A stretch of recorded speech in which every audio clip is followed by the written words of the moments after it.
The events unfolding on Pier 55 have completely shattered the landscape of Port Charles and set the stage for one of the most unbelievable character transformations in the history of the show. So let us start with the facts of the night everything changed. Jason Morgan was supposed to be planning a clean getaway to Canada with Britt Westbourne. The entire goal was to get Britt out from under the thumb of Jen Sidwell and the incredibly dangerous WSB director Ross Cullum. But things went horribly wrong when Cullum caught Marco Rio stealing Britt's Huntington's disease medication. Cullum brutally stabbed Marco in Alexis Davis's law office and left him to die. And then Cullum tracked Britt down to the pier. He demanded the vials back. He got into a massive physical altercation with Britt that ended with her hitting her head on a storage box and getting knocked unconscious. Jason arrived just in time. He battled Cullum. He knocked the gun out of Cullum's hand, but Cullum grabbed an iron rod and was about to strike Jason in the head. And that is when Rocco Falconeri, who had been hiding behind a wall the entire time, picked up the dropped gun and shot Cullum in the back. And everything spiraled out of control in mere seconds. Nathan West arrived at the pier.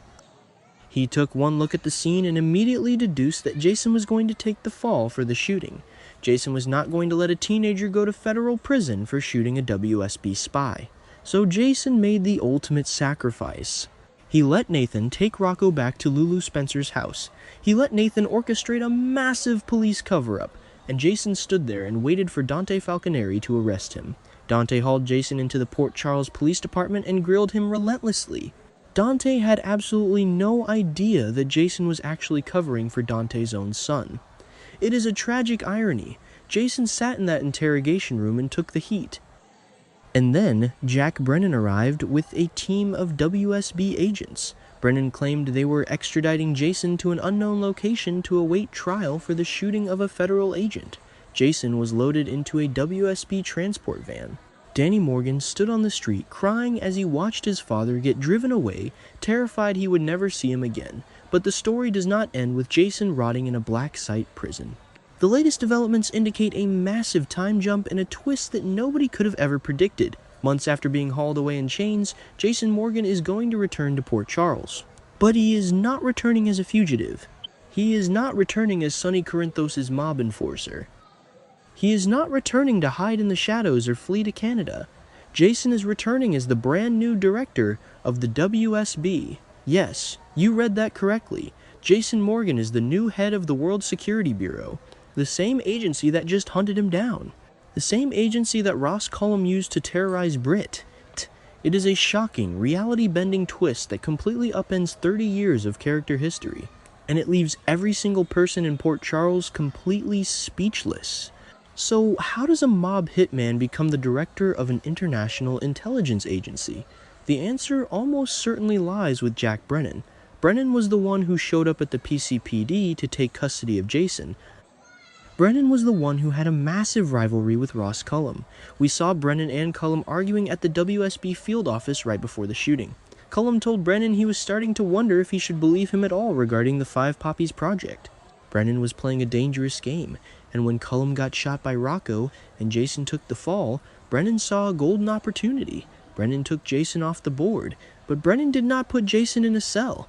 Brennan clearly used Jason to stage a massive coup within the WSB. With Cullum fighting for his life in General Hospital Trauma 1 after Lucas Jones miraculously saved him, the WSB director seat was empty. Brennan needed a puppet. Or maybe he needed a weapon. And Jason Morgan is the ultimate weapon. But Jason would never willingly put on a suit and sit behind a desk to run a government agency. That is not who he is. He hates the WSB. He hates the government.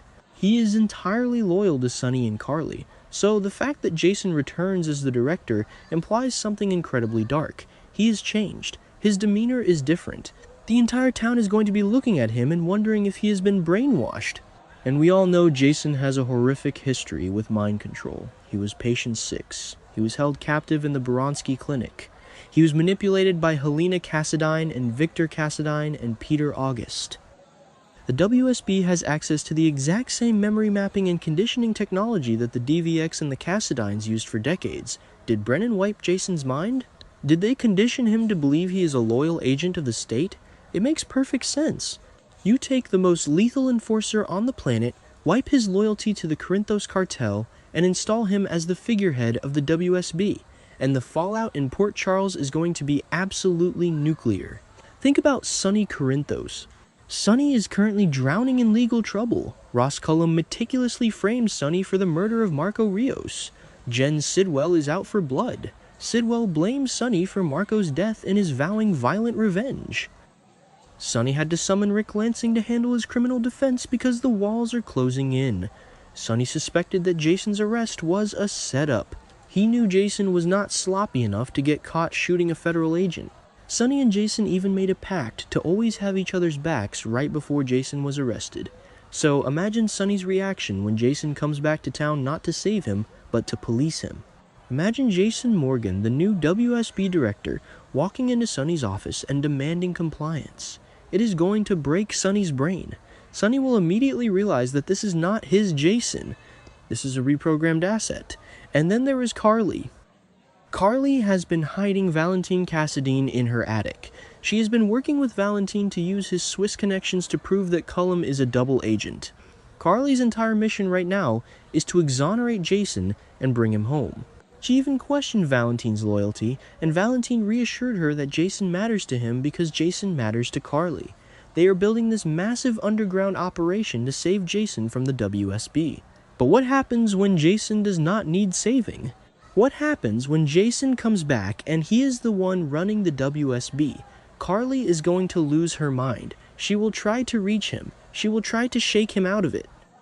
But if Jason is conditioned, he might look at Carly like she is a stranger, or worse, he might look at her like she is a criminal threat to national security. The angst is going to be off the charts. And we cannot forget about Britt Westbourne. Britt is currently having a frantic meltdown at General Hospital. Her Huntington's disease medication was smashed by Cullum. Her escape plan is ruined. She is terrified for her life. Jocelyn Jacks just approached her to form a pact to take Cullum down together. Britt is relying on the hope that Jason will somehow beat the charges and come back for her. But when Jason returns as the director of the WSB, everything changes. The WSB is the organization that wanted Caesar Faison's cold fusion project. Cullum was forcing Britt to complete it. If Jason is now the head of the WSB, will he protect Britt? Or will his new programming force him to demand the cold fusion project, just like Cullum did? Britt is going to be staring into the eyes of the man she loves, wondering if he is going to save her or exploit her.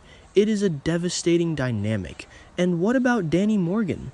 Danny watched his father get hauled away in a transport van. He cried on the street. He was terrified. Jason had just asked Danny how he would feel about living with Alexis Davis because Jason knew he had to leave town. Danny has been abandoned by his father so many times, and now Jason comes back, but he is untouchable. He is a high-ranking government official. Will he even have time for Danny? Will he even remember how much he loves his son? The emotional damage to Danny is going to be severe, and Alexis is already dealing with severe trauma after discovering Marco Rios brutally stabbed and bleeding out on her law office floor. Alexis is an emotional wreck. She is trying to be strong for Danny, but dealing with a brainwashed WSB director, Jason, is going to push everyone to their breaking point. But let us look at the broader implications of Jason running the WSB. The WSB has been a corrupt, fractured organization for years. Frisco Jones ran it into the ground. Victor Cassadine infiltrated it. John Cates used it for his own personal vendettas. Ross Cullum used it to run a shadow operation for Jen Sidwell. The agency is a mess. Maybe Brennan realized that the only way to clean up the WSB was to install someone who operates outside the normal rules of bureaucracy. Jason is a tactical genius. He does not play politics. If Brennan somehow convinced Jason or conditioned Jason to take the job, Jason might actually be the most effective director in WSB history. He would ruthlessly eliminate the corrupt agents. He would shut down the rogue operations. But he would do it with the cold, emotionless precision of Stone Cold. And there is the looming threat of Ross Cullum. Cullum survived his surgery. Lucas Jones, in a cruel twist of fate, refused to let Cullum die on the operating table, completely unaware that Cullum was the man who had just murdered Lucas's boyfriend, Marco. So Cullum is alive. He is recovering. But he is going to wake up to find out that he has been replaced. He is no longer the director. Jason Morgan has taken his throne. Cullum is going to be furious. He will likely go rogue. He will use his remaining loyal agents like Pascal to wage a shadow war against Jason and Brennan. Cullum is a lethal, manipulative threat. He framed Sonny for Marco's murder perfectly. He is not going to just walk away and let Jason run his agency. This sets up a massive spy versus spy war right in the middle of Port Charles. And we have to consider Rocco Falconeri in all of this. Rocco shot Cullum. Jason took the fall for it. Nathan and Lulu swore Rocco to absolute silence. Rocco is eaten up with guilt. He is traumatized. When Jason returns as the head of the WSB, Rocco is going to be incredibly confused. Did Jason use the shooting as leverage to get the job? Does the WSB know that Rocco was the real shooter? Nathan is going to be terrified that Jason's new position means the cover-up is going to be exposed. Nathan vowed to do everything in his power to keep Rocco's actions under wraps. But if Jason is brainwashed, he might not care about protecting Rocco anymore. He might just see Rocco as a loose end. Lulu is going to be an emotional wreck all over again. The stakes for the Falconeri family have never been higher. So we have this massive, sprawling narrative. Steve Burton took a real-life hiatus to spend time with his wife, Michelle Lundstrom Burton. The writers used this hiatus to execute the most insane plot twist imaginable. They took Jason off the canvas in chains and are bringing him back in a tailored suit with a government badge. It is a brilliant way to reinvent a character who has been doing the exact same mob enforcer routine for decades. It forces every other character to react to a completely new dynamic. Sonny loses his right-hand man, Carly loses her best friend, Britt loses her savior, and the WSB gains a lethal new leader. But the biggest question remains, is Jason truly brainwashed, or is he playing a massive deep cover long game? Jason is incredibly smart. Maybe he realized that the only way to truly defeat Cullum and Sidwell, and the only way to truly protect Britt and Rocco, was to take over the organization from the inside. Maybe he let Brennan think he was in control. Maybe he let them condition him, but his core identity is still intact. Jason has beaten mind control before. His love for his family always breaks through the programming. If Jason is secretly faking his loyalty to the WSB, he is currently pulling off the greatest acting job of his life. He is playing Brennan, he is playing the government, and he is waiting for the perfect moment to strike. And that is what makes this storyline so incredibly compelling. We just do not know. Every time Jason interacts with Sonny, we will be looking for a crack in the armor. Every time he looks at Carly, we will be searching for a hint of the old Jason. The tension is going to be unbearable. The writers have set up a scenario where Jason Morgan holds all the power, but he might not even own his own mind. It is raw, it is clunky, it is messy, but it is phenomenal soap opera storytelling. The return of Jason Morgan as the director of the WSB is going to change General Hospital forever, and we are all just sitting here waiting for the other shoe to drop.